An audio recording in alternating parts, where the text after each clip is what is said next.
هي الحلقات تحفظني بآيات من القرآن، هي الحلقات تملأني بحب المصطفى العدنان، هي الحلقات تحفظني بآيات من القرآن، هي الحلقات تملأني بحب المصطفى العدنان، وأخلص نيتي دوما لرب واحد ديان بروح ملؤها طهر.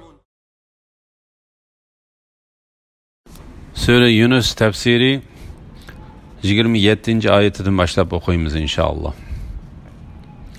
Bismillah, elhamdülillah, ve salatu ve selamu ala Resulillah ve ala alihi ve sahbihi ecma'in. Esselamu aleyküm ve rahmetullahi ve berekatuhu.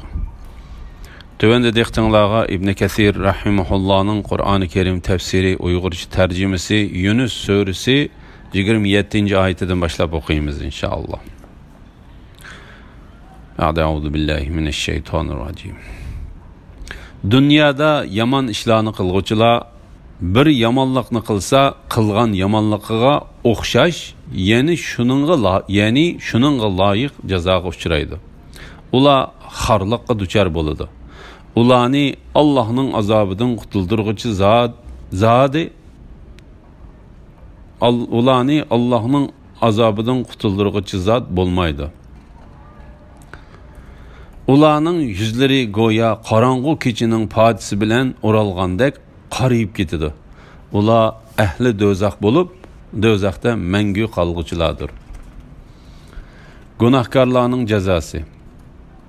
Alloh taolo baxtli kishilarga yaxshi amallari uchun hassilab va uningdan oshirib mukofot beradiganligini bayon qilish bilan birga, baxtsiz kishilarning holini bayon qilib berdi va günah amellerini qilganlarga qilchi ziyoda qilmay, qilchi qilgan gunohiga loyiq adil jazo beradiganligini bayon qiladi.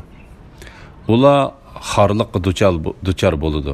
Ya'ni u gunohkorlar qilmishlari va gunohlarining hisobotidan qo'rqqanligi sababidan ularni xorliq urib oladi. Alloh taolo bu vaqtda mundaq deydi: Ularning qo'rqqan, xorlangan holda do'zaxqa ko'zining quyruqi bilan qaragan holda do'zaxqa to'g'rilanganligini ko'rsan. Zolimlarning qilmishlaridan Allohni bexabar deb o'ylamagin. Alloh ularni jazolashni shu kunning dahshatidan ko'zlar chekchiyib qoladigan kungacha, ya'ni qiyomat kunigacha kechiktirdi. Bu kunda ular başlarını ko'tarib olg'a qarab chopadi. Ko'zlari ichilib qoladi. Tingirqiganlikdan dillari aql idrokdan xoli bo'lib qoladi. Ey Muhammad sallallohu alayhi vasallam, kishilarni, ya'ni kuffarlarni azob keladigan kun, ya'ni qiyomat kunidan ogohlantirgan. Bu kunda zolimlar Rabbimiz bizga qisqagina vaqt muhlat bergin, ya'ni dunyoga qaytirgin, da'vatingni qabul qilayli, payg'ambarlarga ergishayli deydi. Ularga sizlar ilgari biz hargiz yo'qolmaymiz deb qasam ichmaganmidinglar deyildi. Ularni Allah'ın azabından qutuldurucu zadi bo'lmaydi. Yani ularni Allah Teala'nın azabından saqlab ve to'sib qolguchi yo'q. Allah Teala bu vaqtda mundaq deydi: İnsan bu kunda qochadigan joy qayerda deydi. Yo'q. Allah'ın azabından qochadigan panohgoh yo'qdir. Bu kunda qarorgoh Rabbingning tarafidir. Ularning yuzlari go'yo qorong'u kechining partisi bilan o'ralgandek qariyib ketdi. Bu oyat gunohkorlarning yuzlarining oxiratda qora bo'ladiganligidan xabar berdi. Alloh taolo bu vaqtda mundaq deydi: Shu kunda, ya'ni qiyomat kunida ba'zi yuzlar, ya'ni mu'minlarning yuzlari oqirdi. Ba'zi yuzlar, ya'ni kuffarlarning yuzlari qariydi. Yüzü qarayganlarga farishtalar aytadi ki, iymon etganinglardan keyin kafir bo'ldinglarmi? Kafir bo'lganliginglar uchun azobni tetinglar. Yüzü aqarğanlar Allah'ın rahmetide, yani cennette boludu. Ula onunda, yani cennette mengü kalıdı. O günde nurgun yüzlerden nur, külke ve hoşal horamlık yığıp durdu. Yani bu günde nurgun yüzlerini çan tozan besip ketken, qarıdap ketken boludu. Bula bolsa kafirlardır, facirlardır. Şu gün yani kıyamet günü de müminlerini, kafirlerini hemmisini yığımız. Andın müşriklağa. Sizler Allah şirik keltirgen butlarınla bilen bille, ornunlardan müdürlemay turunla deyimiz. Ulanın arasını ayrıyımız. Ulanın şirik keltirgen butları eytidu. Sizler bizge ibadet kılmagan idinla, belki nefsi xahişinlarga ibadet kılgan idinlar. Sizler bilen bizning aramızda guvah bolışqa Allah küfayi ki, sizlerning bizge çoqunuşunlardan biz gafil idik. Yani biz köymeydigan, anlamaydigan, his kılalmaydigan cansız idik. Bu çağda her adam ilgiri kılgan emeller üstüde sınırlıdı. Yani yaxşı mı, yaman mı onun neticesini gördü. Ula hakiki egisi Allah'ın dergahına kaytırıldı. Ulanın şafaat kılıdı deb dava kılgan butları uladın özlerini çetki alıdı. Kıyamet günü de müşriklarının batıl ilahlarının uladın ada cüda bulduğanlığı. Şu gün yani kıyamet günü de müminlerini, kafirlerini hemmisini yığımız. Yani kıyamet günü de cin ve insanlar, yaxşı ve günahkarlardan ibaret zimin ehlinin hemmisini toplayımız. Allah Teala bu ahdi mındaqdaydı. Ulani yani insanlarını meşhargahı yığımız. Uladın bir kişini mi kaldırıp koymayımız. Andın müşriklağa. Sizler Allah'a şirik keltirgen butlarınla bilen bille ornunlardan medirlemay turunla deyimiz. Yani sizler ve şirik keltirgen nersenla müminler turduğun orundan ayrılıp muayyen bir orunda turunla. Allah Teala bu vakti mındaqdaydı. Günahkarlığa, ey günahkarlar, bugün bir tarafka ayrılınla deyildi. Kıyamet kayım bolgan günde müminler bilen kafirler birbirinden ayrıldı. Bu günde ulanın bir fırkısı cennetke, bir fırkısı cehennemke ayrıldı. Yani fırkılarga bölünüp gitti. Müminler bizni muşu orunda rahatlandırıp koysan deb Allah Teala'nın hüküm çıkarışını tileydi.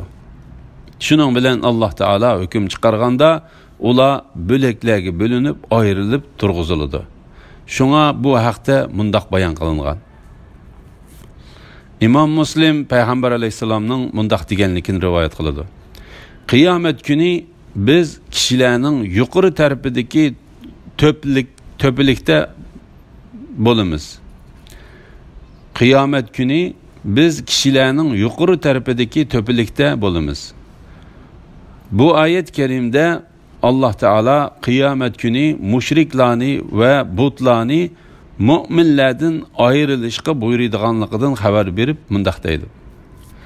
Andın müşriklerine sizler Allah'a şirik keltirgen butlarınla bilen bille ornunlardan müdürlemay turunla deyimiz. Ulanın arasını ayrıyımız. Ulanın şirik keltirgen butları eytidu. Sizler bizge ibadet kılmagan idinlar, belki nefsi xahişinlarga ibadet kılgan idinlar. Hakikaten o butlar müşriklarning özüge ibadet kılganlıqını inkar kılıdı ve uladın adacıda boludu. Allah Teala bu ayakta mındaqdaydı. İş ulanın guman kılgandek emas. Yani butları ulanın Allah aldıda izzet tepilişlerinin sebebi bolmaydı. Ulanın yani müşriklarning çoqunuşunu inkar kılıdı. ya'ni mushriklarning dushmaniga aylandi. Ayni vaqtda әгеш turguchilar azobni ko'rib, әгеш kuchilardan ado-judo bo'ladi.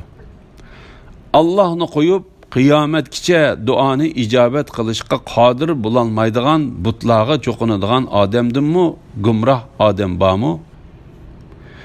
Butlar ularning duosidan g'ofildir. Qiyomat kuni insonlar hisob berish uchun to'plangan chaqda butlar ularga, ya'ni butparastlarga dushman bo'ladi. Ular tarafidan ibodat qilinganligini inkor qildi. Alloh taolo mushriklar o'zlarining butlarga ibodat qilganligini da'vo qilgan chaqda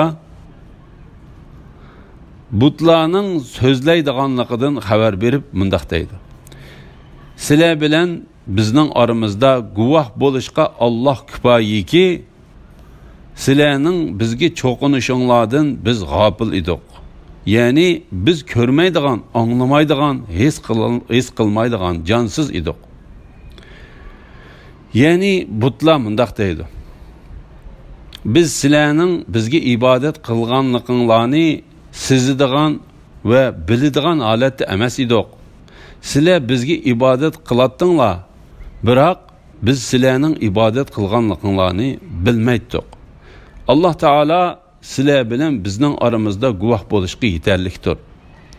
Haqiqatan biz sizlarni ibodat qilishga chaqirgan va buyurganmi emas? Ve sizlarning bizga ibodat qilganliginglarga rozi bo'lganmi emas? Bu chaqda har odam ilgari qilgan amallar ustida sinildi. Ya'ni yaxshimi, yomonmi uning natijasini ko'rdi. Ya'ni qiyomat kuni hisob maydonida har qanday jon egisi sinoqqa duch keladi. Ilgari qilgan yaxshi yomon amallarining hammasini biladi. Alloh taolo bu vaqtda mundaq deydi: sirlar oshkor qilinadigan kunda, ya'ni qiyomatda. Bu kunda insonga cho'ng bo'lsin, kichik bo'lsin, yaxshilik bo'lsin, yomonlik bo'lsin, ilgari oxir qilgan amallari uqtiriladi. Her bir insonning amalini uning bo'yniga isib qo'yamiz. Ya'ni insonning qilgan har qanday amali xuddi bo'yinchoq bo'yindan ayrilmagandek uningdan hargiz ayrilmaydi. Shuningga yarasha jazo berildi. Qiyomat kuni uning nomi amalini ko'rsatamiz. Qiyomat kuni uning nomi amalini ko'rsatamiz. Uni ochiq ko'rdi. Uningga nomi amalingni o'qigan bugün özenge, yani bu qilmishlaringga o'zang guvoh bo'lishing kifoya deyildi. Ular haqiqiy egisi Allohning dargohiga qaytariladi. Ya'ni ishlarning hammasi adil hukm qilguvchi Alloh taologa qaytadi. Alloh taolo uning hukm chiqarib, jannat ahlini jannatga, dovzax ahlini dovzaxga kirgizadi. Ular haqiqiy egisi Allah'ın dergahına qaytırılıdı. Yani müşriklarının Allah Teala'nı koyup, onunla böhtan çaplap, ibadet kılgan butları, ulanın közlerinden gayip boludu. Ey Muhammed sallallahu aleyhi ve sellem, müşriklarga aytqin ki, sizlarga osmondan yağmur yağdırıp, ziminden giya öndürüp kim rızık berdi? Sizlerning anlaş ve görüş kabiliyetinglarni kim başqırdı? Terik şeyilerni ölük şeyilerden kim peyda kıldı? Ölük şeyilerni terik şeyilerden kim peyda kıldı? Halayıqning işlerini kim irade kıldı? Bularga cevaben Allah deydi. Aytqin ki, Allah'tan gayrige çoqunuş bilen Allah'ның azabıdan qo'rqmamsizlar? Yuqorqidek çoğ ishlarni qilguvchi sizlarning haqiqiy Rabbinglar ayni shu Allohdir. Haqiqatdan qolsa gumrohlikdan g'ayri narsa mavjud emas. Nimishqa iymondan yuz o'rib gumrohlikqa burilib ketsizlar? Rabbingning Allohga itoat qilishdan bosh tortganlar to'g'risidagi hukmi haqliq bo'ldi. Ular Allohning birligiga, Rasulullohning payg'ambarligiga iymon etmaydi.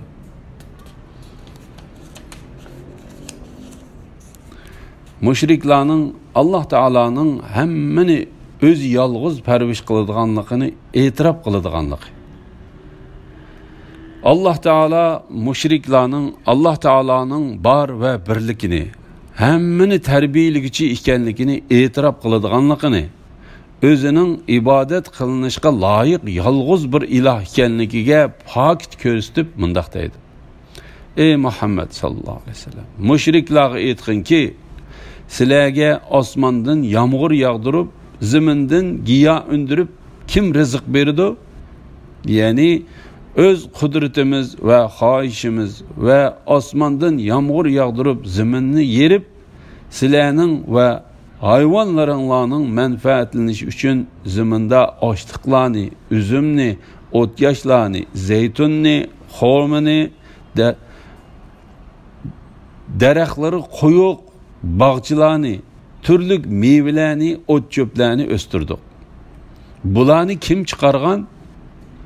Alloh taoladanmi boshqa iloh bormi deyilsa, ular bularga javoban Alloh deydi. Agar Alloh rizqni tutib qolsa, sizlarga kim rizq berdi? Sizlarning anglash va ko'rish qobiliyatinglarni kim boshqardi? Ya'ni sizlarga mushu anglash va ko'rish quvvatni bergan zot Alloh taoladir. Agar xohlasa sizlarning anglash va ko'rish quvvatinglarni yo'q qilib etadi. Alloh taolo bu vaqtda mundoq deydi. Ey Muhammad sallallohu alayhi vasallam, ularga aytqinki, Alloh sizlarni yaratdi. Sizlar uchun quloqni, ko'zlarni, dillarni yaratdi. Sizlar oz shukr qilsizlar. Ey Muhammad sallallohu alayhi vasallam, aytqinki, aytib beqinglarchu, agar Alloh sizlarning quloqinglarni gaz, ko'zinglarni ko'r qilib qo'ysa, dillaringlarni pechatlab etsa, ya'ni sizlarni hech narsani tushunmaydigan qilib qo'ysa, ularni Allohdan boshqa yana qaysi iloh asli keltira oladi? La ilaha illalloh. Terik şey'ilarni o'lik şey'ilardan kim paydo qiladi? O'lik şey'ilarni terik şey'ilardan kim paydo qiladi? Ya'ni Alloh taolo o'zining katta qudrati va umumiy rahmati bilan paydo qiladi. Xaloyiqning ishlarini kim idora qiladi? Ya'ni har narsani boshqarish va har narsani boshqarish o'z ilkida bo'lgan zot Alloh qiladi. Alloh panoh beradi, lekin o'zi panoh tilamaydi. U hamma narsani xohlagancha tasarruf qilguchidir. Hamma narsaga hukm qilguchidir. Uning hukmidan hisob ilinmaydi. Qilgan ishidan so'roq qilinmaydi. Lekin insonlar bo'lsa qilmishlaridan so'roq qilindi. Osmonlardagi va zamindagi hamma Allohdan madad va rizq tilaydi. Ya'ni hamma Allohga muhtojdir. Allah her kuni bir holatdadir. Ya'ni Allah her vaqt vujudga chiqaradigan ishlar bilan bo'lib, ularni yaratib turdi, ahvollarini yangilab turdi, mahluqotlarni paydo qilib turdi. Osmon zamindagi farishtalar, insonlar, jinlar, üstünki ve tüvenki alemlerdeki hamma narsa Alloh taolaning mulkidir. Alloh taolaga muhtojdir. Alloh taolaning qullaridir ve Alloh taolaga bo'ysunuvchidir. Ular bularga javoban Alloh deydi. Ya'ni ular Allah Taala'nın yaratquchi ve idora qilg'uchi ekanligini biladi ve e'tirof qiladi. Aytqinki, Allah'tan gayrigi cho'qinish bilan Allah'ның azobidan qo'rqmamsizlar. Yani öz xohishinglar ve bilimsizlikinglar bilan Allah Taala'ga boshqa narsalarni shirik qilib ibodat qilishdan qo'rqmamsizlar. Yuqorqidek cho'ng ishlarni qilg'uchi sizlarning haqiqiy Rabbinglar ana shu Allohdir. Yani sizlar e'tirof qilgan bu zot sizlarning ibodat qilishinglarga loyiq haqiqiy iloh ve hammani yaratquchi Rabbdir. Haqiqatdan qolsa gumrohlikdan g'ayri narsa mavjud emas. Yani shirki yo'q, bir ilohdan boshqa hech iloh yo'q. Uningdan boshqa ibodat qilinadigan hamma narsa botildir. Nimishqi iymondan yuz o'rib gumrohlikqa burilib ketsalar, yana sizlar Allah Taala'nın hamma narsani yaratgan ve hamma narsani o'z xohlagancha bir taraf qiladiganligini bilib turib, qandaqmi Allah Taala'ga ibodat qilishdan boshqa botil ilohlarga ibodat qilishga yuzlanib ketsalar, Rabbingning Allohga itoat qilishdan bosh tortganlar to'g'risidagi hukmi haqliq bo'ldi. Ular Allohning birligiga, Rasulullahning payg'ambarligiga iymon etmaydi.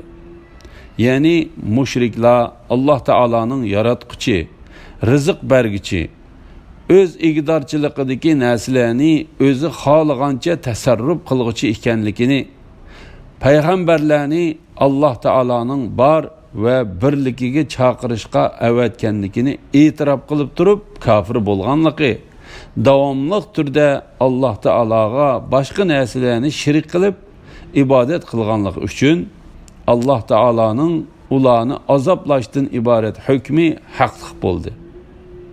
Ular do'zaxda turg'uchidir, baxtsizlardir.